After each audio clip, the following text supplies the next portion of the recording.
Hello friends, मेरा नाम है प्रतीक और आज हम बात करने वाले हैं कि नटवरलाल और हर्षद मेहता जैसे गुनाहगारों के टैलेंट का राष्ट्र के विकास कार्यों में किस प्रकार योगदान मिल सकता है उसके बारे में। सबसे पहले हम बात करेंगे मिस्टर नटवरलाल की, जिसने अपने टैलेंट से बड़े बड़े बिजनेसमैन, लीडर्स, सरकार और प्रशासन की नींदें उड़ा के रख दी थी। असल में उसका नाम मिथिलेश कुमार श्रीवास्तव था। उसके नाम के सामने मिस्टर लगाना इसलिए जरूरी है क्योंकि उसे सिर्फ नटवरलाल कहना उसके गांव वालों को अच्छा नहीं लगता। आजाद भारत के प्रथम राष्ट्रपति डॉक्टर राजेंद्र प्रसाद जिस गांव के थे, बिहार के उसी गांव में नटवरलाल का जन्म 1912 में हुआ था। आगे चल के उसने वकालत की पढ़ाई की। डुप्लीकेट साइन करना उसके बाएं हाथ का खेल था। उसकी अंग्रेजी पे भी अच्छी कमांड थी। देश बदलना भी वो बखूबी जानता था। नटवरलाल में कॉन्फिडेंस भी काफी ज्यादा था। अखबारों की मदद से दुनिया भर की घटनाओं पर उसकी नजर रहती थी और उसका जनरल नॉलेज भी काफी अच्छा था। यहाँ पे मैं नटवरलाल का एक किस्सा आपको बताना चाहूंगा। यह उस समय की बात है जब केंद्र में राजीव गांधी प्राइम मिनिस्टर थे और नारायण दत्त तिवारी वित्त मंत्री थे।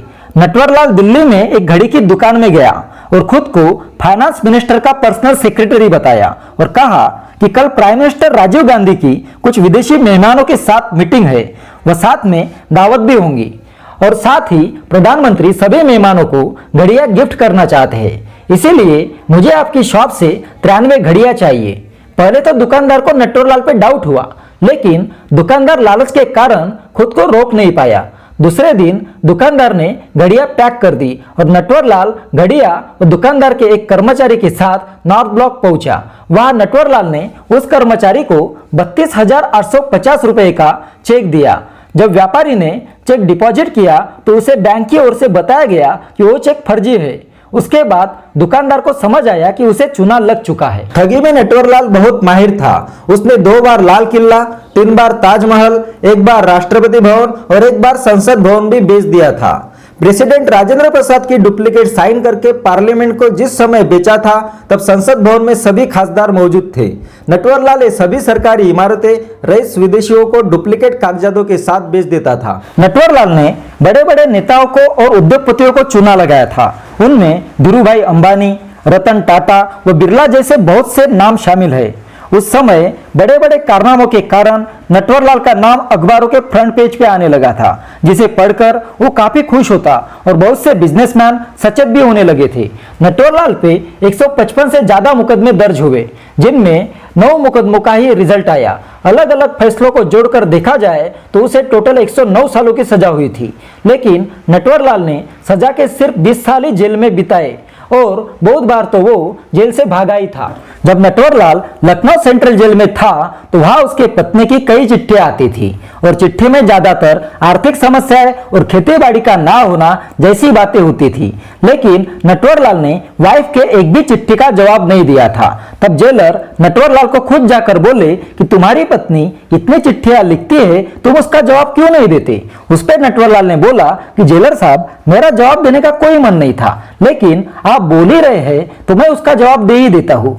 उसके बाद नटवरलाल ने चिट्ठी लिखी और डाक खाने में डाल दी। जेल के नियमों के अनुसार जब जेल अधिकारी ने वो चिट्ठी पढ़ी तो उसमें लिखा था कि खेत के एक जगह पर कुछ पैसे और गहने गाड़े हुए हैं, उसे निकाल लेना और अपने जिंदगी का गुजारा कर लेना। यह सब बातें पढ़कर जेल के अधिकारी काफी एक्टिव हो गए। फिर सेंट्रल जेल से लोकल पुलिस स्टेशन को कॉल किया गया और मामले की पूरी जानकारी दी गई। पुलिस फौरन खेत में पहुंची और खेत की खुदाई चालू कर दी, लेकिन उनके हाथ में कुछ भी नहीं लगा। उसके बाद नटवरलाल ने पत्नी को फिर से एक खत लिखा। उसमें उसने लिखा था कि जेल में रहकर मैं तुम्हारी इतनी ही मदद कर सकता हूँ। अब खेत तैयार हो गया होगा, फसल की बुआई कर देना। अपने जवाबों से नटवरलाल ने कोर्ट के जज को भी चकित कर दिया था। सुनवाई के दौरान जब जज ने नटवरलाल से पूछा कि तुम ये सब कैसे कर लेते हो, तो उसने जज से बोला कि आप अगर मुझे 1 रुपया दोगे तो मैं आपको बताऊंगा। उसके बाद जज ने उसे 1 रुपया दिया। फिर नटवरलाल बोला कि मैं कोई चोरी नहीं करता हूँ, मैं लोगों से पैसे मांगता हूँ और वो मुझे दे देते हैं। मैंने किसी का नुकसान नहीं किया और किसी को धोखा भी नहीं दिया। 1996 में नटवरलाल को दिल्ली स्टेशन पर लास्ट टाइम देखा गया था। तब वो पुलिस को चकमा देकर भाग गया था। उसके बाद पुलिस उसे कभी भी पकड़ नहीं पाई। नटवरलाल के द्वारा जो भी फर्जी सिग्नेचर्स किए गए थे वो फर्जी है, ये बात आज तक साबित नहीं हो सकी।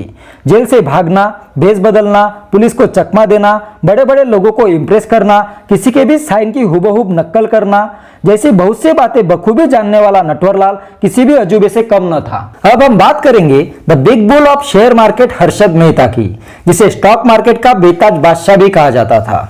उसने किया हुआ 5000 करोड़ का घोटाला स्टॉक मार्केट का आज तक का सबसे बड़ा घोटाला माना जाता है। हर्षद मेहता का जन्म 29 जुलाई 1954 में पनेलीमुती, गुजरात के एक व्यापारिक परिवार में हुआ।